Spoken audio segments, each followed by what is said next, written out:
So, as Richard's just been saying, the purpose of this exercise is, as you heard graduate students already know, perhaps I'll put on my ear. How's that? I'm sure it'll work. The purpose of doing this is because it's a real world thing that happens. In professional work, this sort of thing happens. And what I'm going to brief you about is what happened to me on Wednesday. Wednesday I was asked to go to a meeting over in the Chancellery with the Vice-Chancellor and about 10 deans and directors whose research schools or faculties work on environment. And they'd had a previous meeting in December. I was on study leave, I wasn't at the meeting. All I had were the notes from the meeting. Our director, Will Stephan, who knows what the meeting was about, is in Stockholm. So I walk into this meeting, Vice-Chancellor walks in and says, as he usually does, well, we're here to talk about the idea of an ANU Climate Change Institute. So Will Stephan, tell us about it. And people say, well, Will's not here, he's in Stockholm. So the Vice-Chancellor says, well, who's going to talk about it? So I said, well, I guess I have to.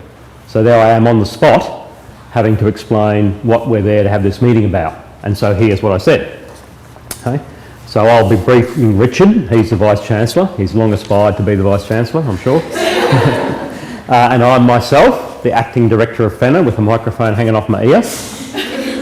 And what I said, Vice-Chancellor, is thanks for the opportunity to explain the background and the proposals for this important new initiative at ANU, and we think it's a very important initiative beyond ANU as well. Some of my colleagues in the room are aware of the background, but I don't think everybody is, so I'll explain that briefly before I explain what we're proposing. Everybody knows now, I think it's widely accepted, that of the challenges that human-induced climate change poses to the world in general, and to countries like Australia in particular.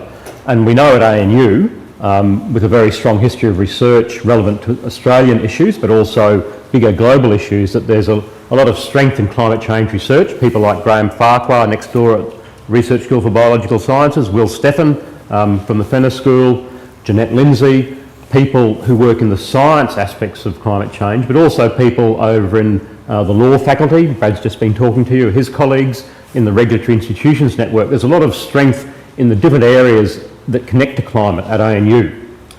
And these people individually and their work have very high international and national standing. But the flip side for ANU of this considerable breadth and depth is that there's no single locus of activity around climate change research and teaching at ANU. And that's a problem for our connections with government. It's a problem for the promotion and coordination of our research and teaching related to climate. And so it means that we think we're not capitalising on this enormous strength that ANU has as much as we could. And so this proposal is about addressing that. And the final part of the background is that in the ACT budget a week ago, the Chief Minister announced that the ACT government was giving $2.5 million to the ANU to co-invest in a facility to house a Climate Change Institute. And the ANU's agreed to contribute $6 million to match that, and that money is going to go to a new building beside the FENA School that's going to house the new part of the FENA School to take us out of these impoverished circumstances that we're working in now, and also house the Climate Change Institute. So that's the background. So what we're proposing to do, based on the initial discussions back before Christmas, is to establish something called the ANU Climate Change Institute, and ideally we do that in the next few months. The institute would be rather like the ANU Institute for Environment that currently is housed in FENA. It would only have a small secretariat staff, and it would essentially be about coordination and facilitation. The main difference with ANU-IE is it'll have a director, full-time, funded out of its budget. Like the Climate Change Institute, like the ANU Institute for Environment, the Climate Change Institute will have a management board, and it'll have an external advisory board that Ross Garneau has agreed to chair. So the proposals that we'd like to discuss today are, first, confirm the in-principle agreement at the meeting last December to establish this institute and to allocate it a budget of $500,000 a year to support its staff and activities. Secondly, agree on the selection criteria and a process for appointing the executive director, and do that as quickly as possible. Thirdly, agree on a process for setting up the boards, the management and advisory boards. Fourthly, establish a steering committee for the new building so we can get that going. And finally, figure out how can we retain the other functions of the Institute for Environment that are about environment more generally, not just about climate, so we don't lose that as a portal for work at ANU. That's the background and my proposals. Thank you, Professor Kanowski. I just have one question. Why do you have a microphone? Because my trendy new jacket doesn't have a place to hang it. Anyway, that's probably too long. It's about a minute too long. Okay, so you need to wind it back.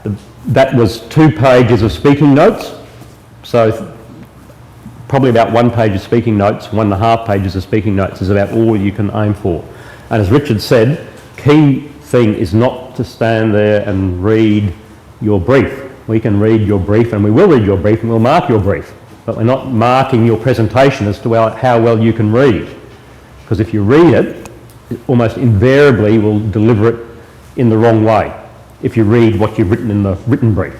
You've got to think about the key messages from the written brief and communicate those effectively, and you've got to do it in only 3/4 of the time that I took. And you don't have to wear a microphone on your ear. Any questions? Okay, it's exciting.